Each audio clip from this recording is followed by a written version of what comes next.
360 millions d'années en arrière, les premières forêts sortaient de terre. Les plantes et insectes régnaient en paix dans un climat humide et les continents se réunissaient pour former la Pangée.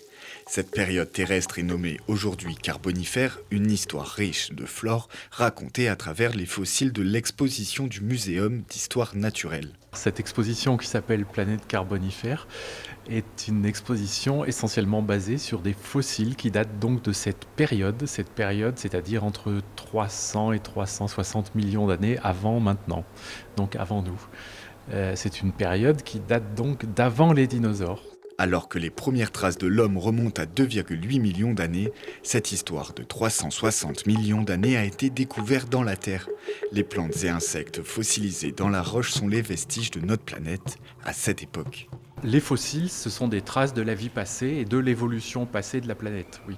L'évolution du vivant peut se lire à travers les fossiles.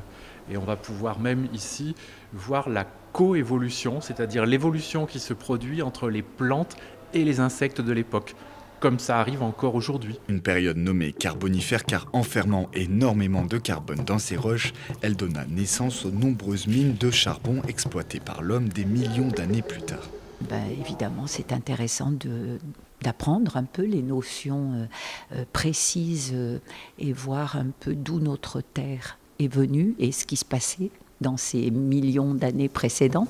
Loin de l'existence des Alpes, à cette époque, nous nous situons au niveau de l'équateur. Mais pourtant, des traces de cette période sont représentées dans nos vallées et une partie de l'exposition est réservée aux fossiles retrouvés sur Volnavay-le-Bas.